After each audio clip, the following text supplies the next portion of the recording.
السلام عليكم ورحمة الله وبركاته. معكم محمد صابر ارتست، وهنستكمل مع بعض دلوقتي الدرس رقم 14 من كورس الاساسيات. نيجي بعد كده عشان نشرح الكالر سيتنجز. عندنا لما بنيجي في الاول بنفتح عشان نعمل بروجكت بنختار الكالر مود، يا اما ار جي بي يا اما سي ام واي كي على حسب اللي احنا هنستخدمه. طيب احنا بقى لو عايزين نظبط اعدادات الار جي بي نفسها واعدادات السي ام واي كي نفسها بنظبطها منين؟ بنظبطها من الكالر سيتنجز. تعال نشوف.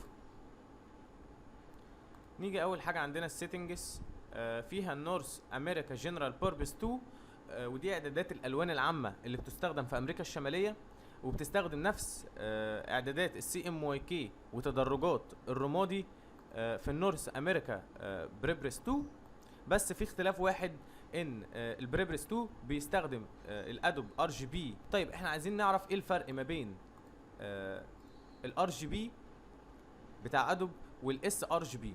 الاس ار جي بي ده الستاندرد بتاع الار جي بي. اس يعني ستاندرد، اللي هو المعيار بتاع الار جي بي، افضل معيار يعني. والافضل ان احنا نستخدم الاس ار جي بي. ليه؟ لانه مناسب لمعظم شاشات الكمبيوتر، وهنلاقي دايما الالوان اللي احنا بنستخدمها في الصوره مطابقه للحقيقه. طب تعال نشوف الفرق كده. دي صوره اس ار جي بي ودي ادوب ار جي بي. هتلاقي هنا الصوره اوضح وبارزه اكتر من الادوب ار جي بي. طيب تعال نبص على مثال تاني. ده تدرجات الاس ار جي بي، هتلاقي التدرجات واقعيه جدا. اما هنا هتلاقي في الادوب ار جي بي الالوان كل لون مستقل كده شويه بنفسه. تمام. عندنا بعد كده نورث امريكان نيوز بيبر، ودي بتستخدم في طباعه الجرايد في امريكا الشماليه، والميزه اللي فيها انها بتحتفظ بالقيم بتاعه السي ام واي كي. تمام. عندنا بعد كده هنا النورث امريكا ويب انترنت.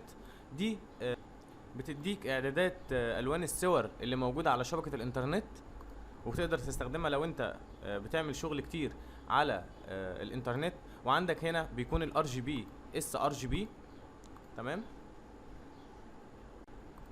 عندنا بعد كده الاوروب جنرال بيربس 3، ودي بتستخدم في اوروبا وبتتحدث حسب اوضاع طباعه الاوفست اللي هي الطباعه على الورق. تمام. وطبعا الار جي بي بتاعها بيكون اس ار جي بي، بس بيكون الجراي مختلف عن النورث امريكا، ان بيكون 15% والسبوت بيكون 15%. تمام. هنعرف الكلام ده دلوقتي. عندنا بعد كده اوروب بريبرس 3، دي بتكون هي بس الادوب ار جي بي هو اللي بيكون متحكم في الار جي بي بتاعها. تمام. تمام. عندنا هنا الاوروب ويب انترنت، هي نفس النورث امريكا ويب انترنت، بس هنا الاختلاف الوحيد ان دي بتتحدث حسب طباعه الاوفست. تمام. عندنا بعد كده المونيتور كالر، دي بتحاكي لون معظم الفيديوهات، ولو هتستخدم النظام ده يستحسن ان انت ما تعملش صور هتطبع، علشان مش مختص بالتعامل مع السي ام واي كي. طيب خلينا نختاره كاستم علشان نظبط احنا الاعدادات براحتنا. طبعا اول حاجه هنا هنختار الاس ار جي بي، ده افضل حاجه. طبعا لو انت عندك جهاز ابل هتستخدم ابل ار جي بي. تمام. عندنا بعد كده السي ام واي كي، ممكن نحمل نعمل لود للسي ام واي كي من عندنا. تمام. لو احنا مظبطين انظمه مخصصه للسي ام واي كي هنتكلم عن ده دلوقتي. عندنا اول حاجه ممكن نعمل كاستم سي ام واي كي ونشرح الكلام ده كله. عندنا اول حاجه ممكن تعمل اسم للاعدادات بتاعتك. تمام. عندنا بعد كده الانك اوبشن، اللي هي خصائص الحبر. هنا بتختار الانك كولرز، نوع الحبر بتاعك من هنا. تمام. وطبعا على حسب الطبعه بتاعتك انت بتختار نوع الحبر. تمام. عندنا بعد كده الدوت جاين، دي مختصه بتوزيع الحبر اثناء عمليه الطباعه. عندنا هنا السيبريشن اوبشنز، اللي هو خصائص فصل الالوان. عندنا هنا السيبريشن تايب، نوع الفصل بتاع الالوان، يا اما عايزه جي سي ار او يو سي ار. طبعا الجي سي ار هي اختصار لجراي كومبينيت ريبليسمنت، ودي بتبقى افضل في فصل الالوان، وبتكون مركزه وواضحه، وبتستخدم في الطباعه على الورق التقيل. تعال نشوف كده صوره بالجي سي ار وواحده من غير جي سي ار. تمام. طيب عندنا بعد كده اليو سي ار، وهي اختصار لاندر كولر ريموفال، ودي بنستخدمها في الطباعه على الورق الخفيف زي ورق الجرايد مثلا او ورق الاي 4. ليه؟ لان ما بيكونش فيها اسود. تمام. اول ما هتيجي هنا على اليو سي ار هتلاقي الاسود اختفى ومقدار الاسود اختفى. تمام. عندنا اول حاجه هنا لو مختارين وضع الجي سي ار وبنطبع على ورق تقيل، عندنا هنا كذا اعداد. اول حاجه عندنا الميديوم، ودي افضلها انك تختار مقدار متوسط من اللون الاسود. طيب وممكن لو انت عندك تصميم اللون الشائع فيه هو اللون الاسود بنختار ماكسيمم. تمام. طبعا لو انت عايز اللون الاسود يكون مضيء بتختار لايت. تمام. وهنا برضو بقى ممكن تختار مقدار معين للحبر للون الاسود، يكون مثلا حسب ما انت تحط هنا المقدار 50% 80%. هنا ده التوتال بتاع الحبر كل الالوان. تمام. نقفل. عندنا بعد كده الجراي وهو اللون الرصاصي، وكل ما تقلل الدوت جين بتاعته كل ما الصورة لما تيجي تطبع تكون تدرجات الرصاصي فيها افتح بلون افتح، وكل ما تزود كل ما يغمق اكتر. طيب عندنا حاجتين هنا، الجراي جاما 1.8 والجراي جاما 2.2. طبعا دي تدرجات للون الرصاصي، ونقدر نشوف الفرق ما بينهم دلوقتي. عندنا هنا الجراي جاما 1.8 هتلاقي ان تدرجات الرصاصي فيه بتبقى اغمق درجات من جاما 2.2. تمام.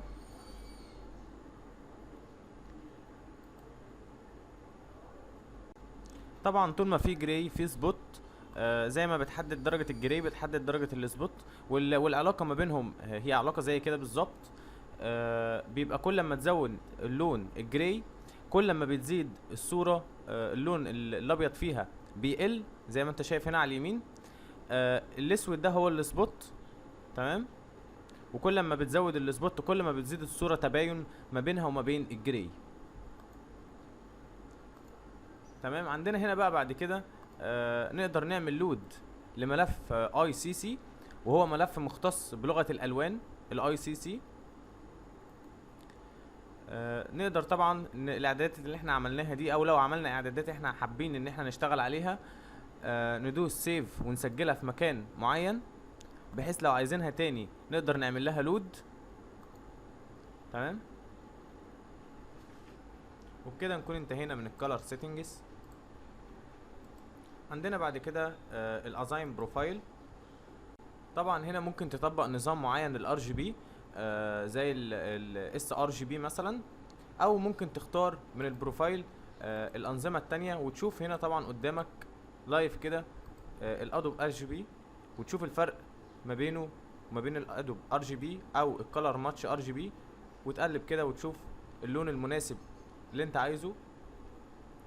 تمام.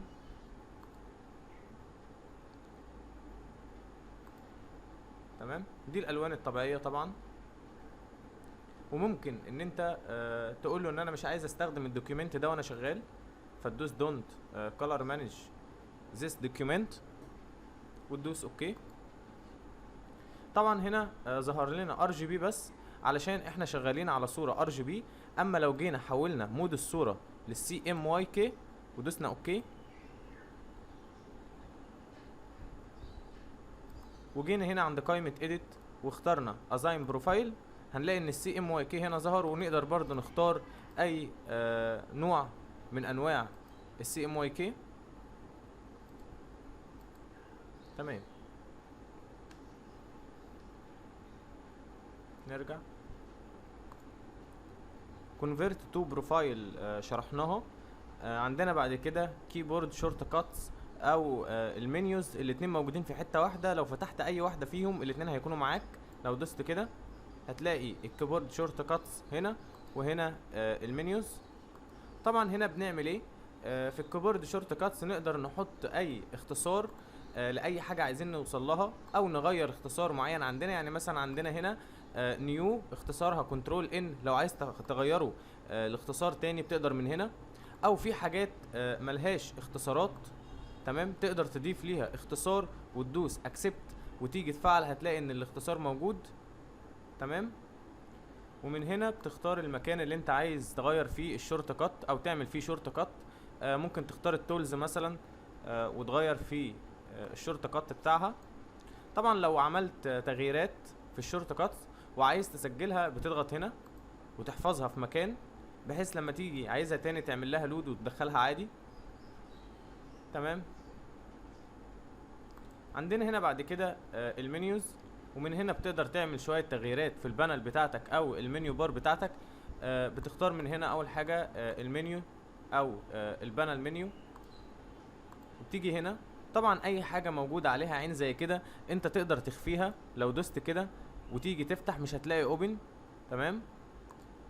ولو عايز تعمل لها لون معين، يعني مثلا هنعمل للنيو لون احمر. تمام. وهنيجي عند الاوبن هنا وهنخفيها خالص. تمام. وهندوس اوكي. لو جينا هنا هنلاقي النيو بقت باللون الاحمر والاوبن مش موجودة. تمام. عايزين نرجع. تمام. هندوس هنا عين وهنخلي دي نون بحيث ترجع زي ما كانت. ولو انا عملت تغييرات وعايز اسجلها بضغط هنا واسجلها مثلا في اي مكان. تمام. واحفظها، واول ما اجي بس ادوس عليها دبل كليك وهي بره هلاقي انها اتفعلت عندي كل حاجه انا كنت مغيرها. تمام. نفس التعامل بالظبط مع الشورت كاتس. تمام. عندنا بعد كده البريفرنسز. هناخد اول حاجه الانترفيس. عندنا بعد كده البريفرنسز اللي هي تفضيلات الفوتوشوب، التعديلات اللي انت عايز تعدلها في شكل الفوتوشوب نفسه. عندنا اول حاجه هنا الانترفيس. انت ممكن تختار الكالر سيم لون معين. لو انت مثلا كنت شغال على اصدارات قديمه للفوتوشوب وكنت واخد مثلا على اللون ده او اللون ده او ده، على حسب ما انت عايز. تمام.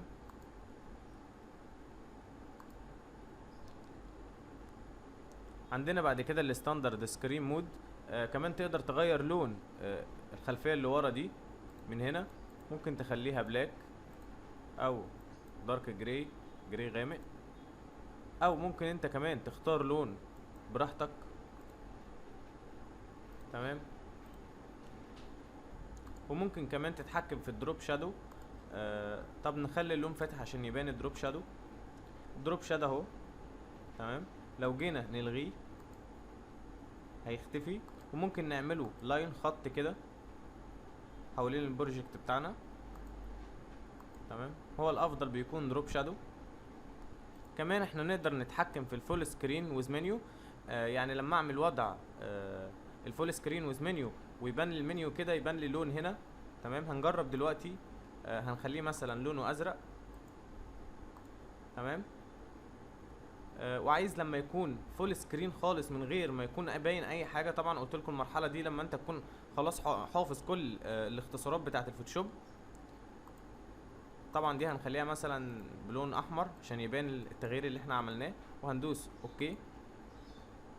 لو جينا دوسنا هنا الوضع فول سكرين ويز منيو هتلاقي اللون بقى ازرق. لو جيت تدوس فول سكرين هتلاقي ان الصوره حواليها بقى احمر. تمام. ندوس اسكيب. نرجع. خلي دي ديفيكالت. واللي هنا عندنا بعد كده دي اوبشن ثابته. طبعا انت مش بتغير فيها لان احنا شرحناها زي ما هي كده. باختلاف حاجه واحده، الفوتوشوب بيخيرك ان هي تبقى موجوده او لا. لو انت عايز تعمل شو تشانل ان كلر، لو عايز تعمل التشانل بتاعتك بالوان. طبعا هنشرح التشانل لما نيجي نشرح ان شاء الله اللايرز. عندنا بعد كده هنا بتختار التكست. طبعا عشان الفوتوشوب انجلش فمش هتلاقي غير الانجليش. وبتختار كمان الحجم بتاعه. طبعا انا مختار سمول. ممكن تختار ميديوم او لارج حسب استخدامك. عندنا بعد كده الساينك سيتنجز. ودي اعدادات المزامنه. يعني انت لو عندك مثلا جهازين متسطب عليهم الفوتوشوب وعايز تنقل مثلا الاكشن اللي موجوده هنا او الستايل او البرش او اي حاجه من هنا للجهاز التاني او من الجهاز التاني لهنا، بتعمل ساين ان وبتسجل دخولك في برنامج الكرياتيف كلاود. هنشوف دلوقتي منين.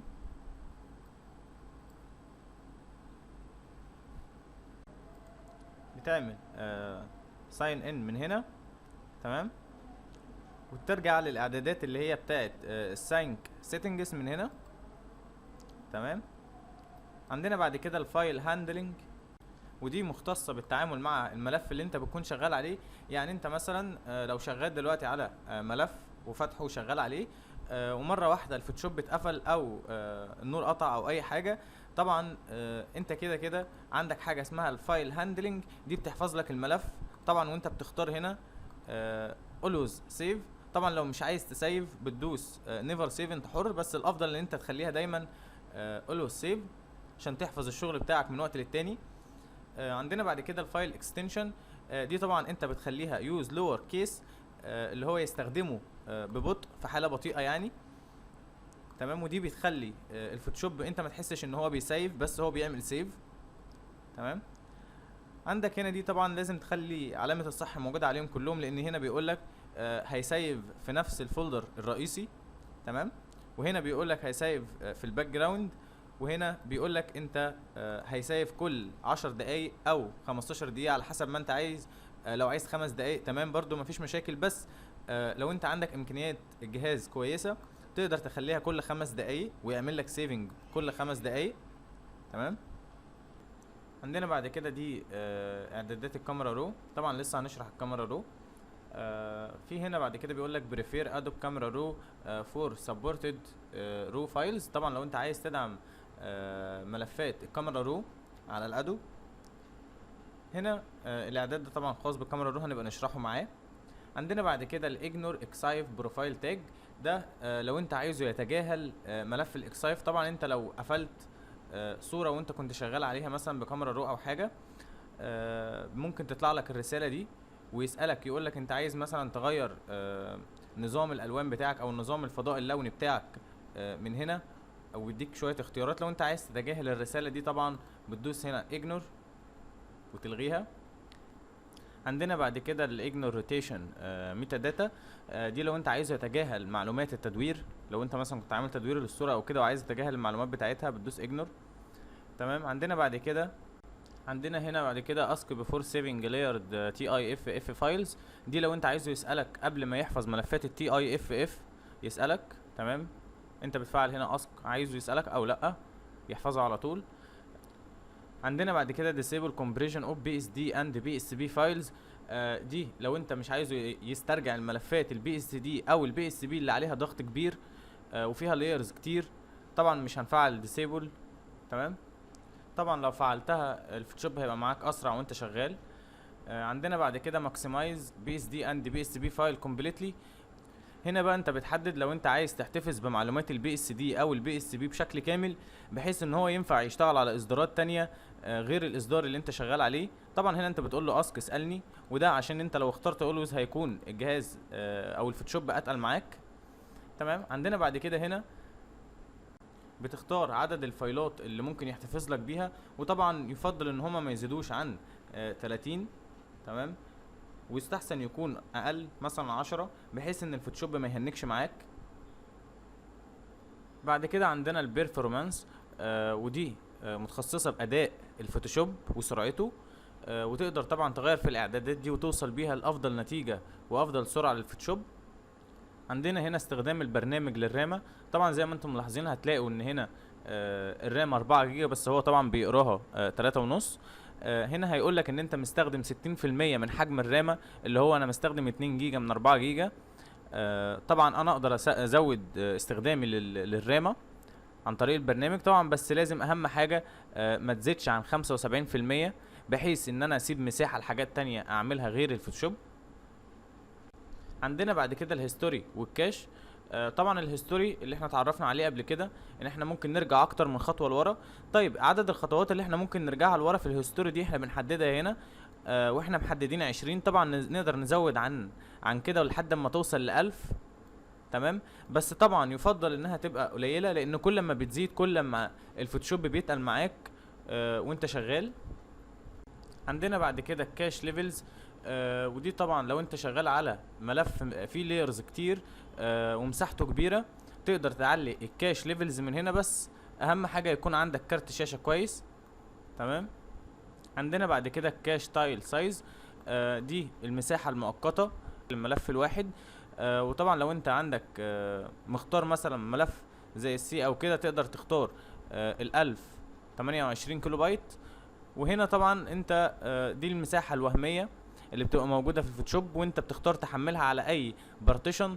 طبعا يفضل ان انت تختار مع بارتيشن السي بارتيشن تاني، بحيث ما يكونش الحمل على بارتيشن واحد ويكون الجهاز تقيل معاك.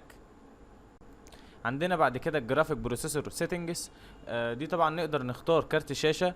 لو عندنا كارت شاشة خارجي طبعا بنختار الادفانسد، تمام. وممكن نشتغل على البيزك، بس الادفانسد طبعا بيبقى احسن لانه بيكون كارت شاشة خارجي، وفي الغالب بيكون ATI او AMD. عندنا بعد كده الكورسز، ودي شكل المؤشرات بتاعتنا. يعني مثلا عندنا اداة زي البرش، او اداة زي الكلون ستامب، او الارزر، او اي اداة تانية ليها استخدام زي البرش، بيكون ليها مؤشر كده. طبعا احنا بنختار شكل المؤشر ده، ممكن نختار الستاندرد زي ده كده شكل الفرشة، وممكن نختار البريسايز اللي هو شكل الدقيق اوي، اللي هو بيكون زي علامة الزائد. عندنا بعد كده النورمال براش تايب، طبعا ده اللي هو الوضع اللي احنا بنشتغل عليه الطبيعي. ممكن تختار شكل اكبر منه، تمام. طبعا عندنا بعد كده شو كروس هير، ده لو انت عايز تعمل المؤشر الزائد داخل البراش. طبعا هنلغي دي وهندوس اوكي، هتلاقي ان هو شكله فيه علامة زائد كده في النص، تمام. نرجع. طيب دي بيظهر لك الكروس هير بمجرد ان انت بس تضغط وتبدأ تشتغل تلون. يعني هي كده ما بتبقاش باينة، بس اول ما بتضغط بيظهر لك الكروس هير اللي هو علامة الزائد، تمام. نرجع.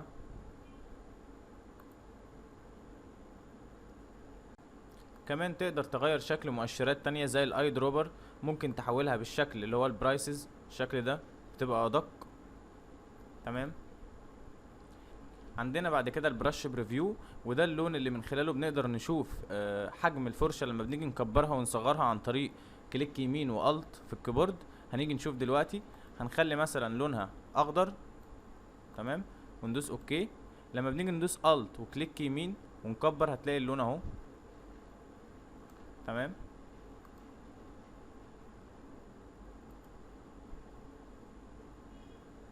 عندنا بعد كده الترانسبيرنسي اللي هو الشكل الشفاف. عايزه يكون بانهي شكل، سواء لاير فاضي او شكل مفرغ. انت بتختار من هنا الحجم بتاعه ميديوم او سمول او لارج، تمام. شكل المربعات طبعا لو سمول، تمام، خليه ميديوم. طبعا بتختار كمان ليه لون، لو عايز لون متوسط مش غامق قوي، او لون دارك غامق، ممكن تختار الاحمر او اي لون. طبعا لو جيت دوست اوكي كده ودوست نيو لير هتلاقي ان لونه وشكله اتغير، تمام. عندنا بعد كده اليونتس والرولرز، ودي لما بنيجي نعمل مثلا عايزين نحدد وحده معينه للفوتوشوب عندنا، سواء البيكسل او الانشز او اي وحده معينه. وبتقدر برضو تتحكم ان انت تعمل ريزوليوشن معين، بحيث لما تيجي تعمل نيو دوكيومنت تلاقي معاك الريزوليوشن جاهز وثابت معاك.